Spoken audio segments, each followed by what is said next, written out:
country needs. We need a Jewish president. I think it's part of the same playbook, right?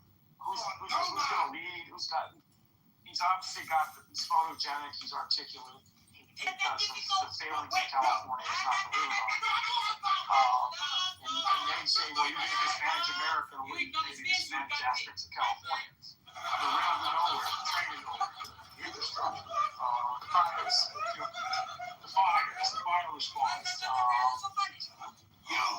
You Greek like the bonus. The bloated California into the fucking ground. There's net migration. No, he's terrible. Well, but then again, who are we going to choose? Then it's not him. Who? I mean, I think Josh Shapiro's pretty articulate. He's not going anywhere. Okay, well then that scratched him off. I mean, Meryl said Rahm Emanuel, that was her candidate. I don't think he's going anywhere either. Man's particular distinction from all other living species is the fact that his consciousness. I'm with you. Yeah, wrong religion that they won't elect him as, from a alleged Zionist because he's not strong on it. He just said to get back aid.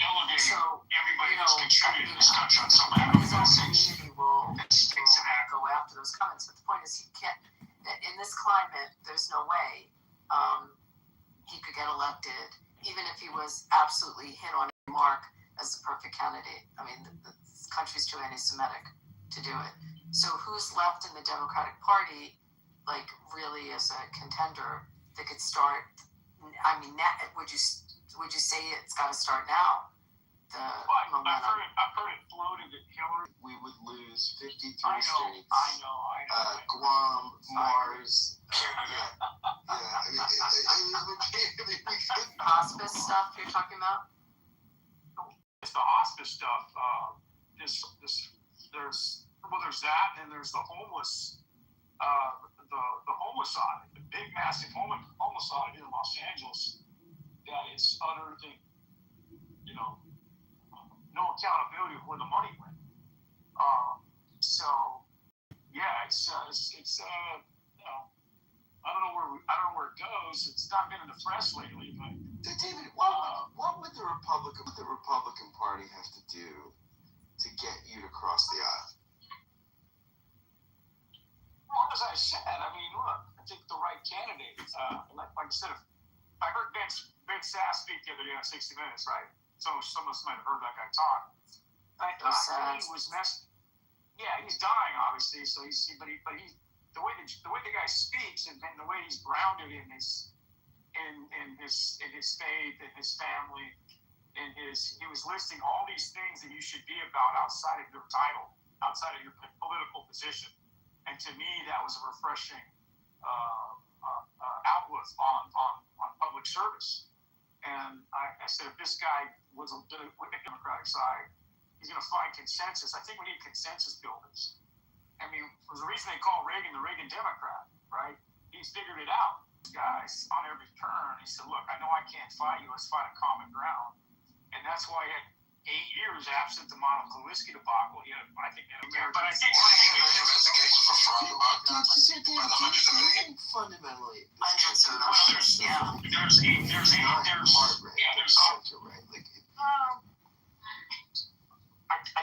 think electoral college wise it is, but not population wise. I think population wise, with the big states of California, New York, not Florida, that's more right, is Washington, the cities around Chicago, Detroit. A lot of the population is not center right, but where the votes, where the political scenery decides presidential elections, I think that's absolutely accurate. Yeah, so in the aggregate, we're probably by design, conservative by design, in that small state conservative. It doesn't want fast change. So I think that's a personality about our country as well, about the system. Yeah, no, I agree. I mean, there are days where I think, oh my gosh, let's just basically have a parliamentary system and just let the winners run the country. And then, I tend to think about checks and balances, and I think there's an artistry to our system that is really interesting, but also super frustrating. It hasn't been scaled correctly. But it's not the right size. It's not the right agility. It's not all of those things that couldn't have been anticipated in the country. We're highly segregated. I think, we're not, the scaffolding isn't right. Dude, fucking John needs to debate Tamario. They would just get along great. It's, So why can't the Attorney General, Bustos, and only file a lawsuit for Johnson, but shut it down for the Supreme Court? I forgot who it was I was debating in that room of Andrews at one time where when there's presidential elections, they're not campaigning. I want to debate that person or somebody with that particular argument because my argument is the That's when the argument. ground game. That's when the emphasis on politics. I don't know who John is. I don't know what That's the machine. John argues. That's the structure. And so I don't They know. figured out. Unless you win those swing states, you're not. Because you bring some heat too, you know what I mean? Trump.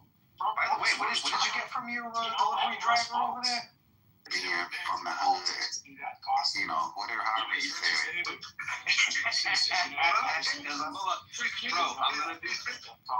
we shouldn't be like there's nothing wrong with the same thing. I don't know where we move forward. I don't know. I don't know. Maybe there is a way forward. I just don't see it. Abby, do you see a way forward? You're somebody that's connected to political circles and things. Do you see a pragmatic way forward where we could heal the divides or no?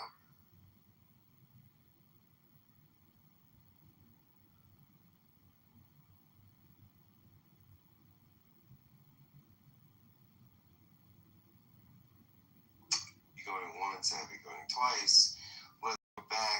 Let's go to Dr. Adams. What's going on?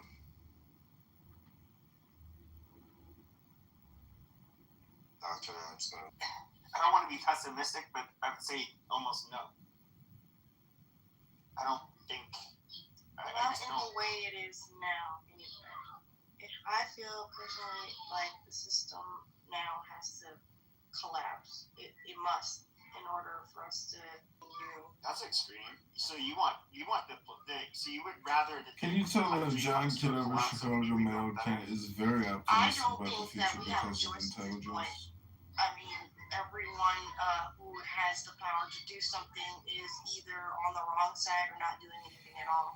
And then the rest of us who have to work day to day, paying our fucking shit way through life, have no other choice but to do, just sit here right now, unfortunately. It even says it in the Bible. And it's not only affecting the United States, but it's a global effect. It's like, it's huge. And unfortunately, my right-wing folks who are blindsided by the cult propaganda and narrative just cannot seem to stop living in a state of oblivion.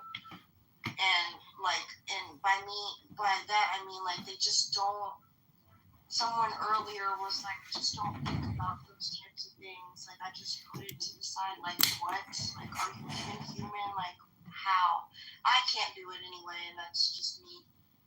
Well, I think it's interesting. You do sound more like. I'll just say, you seem like somebody, you have people kind of on the fringe right. You seem somewhat kind of on the fringe left. Much more. I like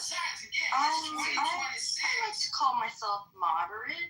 I live in Louisiana, unfortunately, and I was registered independent, but now I don't associate with any party because the Independent Party of Louisiana was dismantled last year in August, and then of course the stupid shit that the governor just did with the Voters' Right Act stuff, which I kind of get why. We'll start moving in a better direction when we reorganize our. We'll start moving in a better direction when we reorganize our attitudes towards priorities and towards leisure, I think that is, where, the cost of living is just outpacing their individual input into how they spend their workday.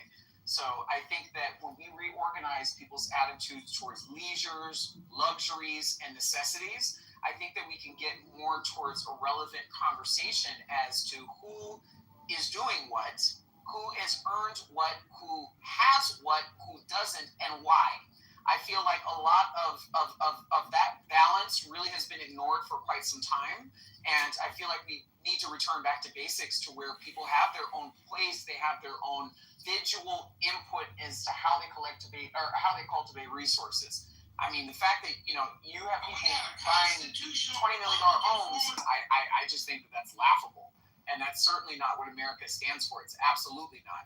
Pornographers in this country are making more than doctors. That's While you are where you are, it's like, okay, buddy, that doesn't mean that a house is going to be more fucking affordable even after that third job. And it's extremely fucking tone deaf. And what is affordable, Pepe?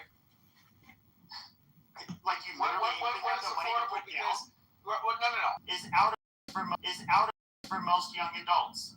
Pepe, don't you think, like I'm thinking about my parents' generation, that a lot of people, came to the realization that that's why Levitt towns started to crop up around the country. Different attitudes towards leisure and luxury. Just hold for a sec. That's why certain suburban areas grew and grew. That you couldn't live in the area where the mansions were, so new neighborhoods started more affordable. So it just seems like Adams is talking about no, you're not going to live in Santa Monica on the beach, but you might live somewhere in the valley, or if you want to stay in the LA area. Far less affordable and I understand that. So then I think my parents' generation, it happened the same way.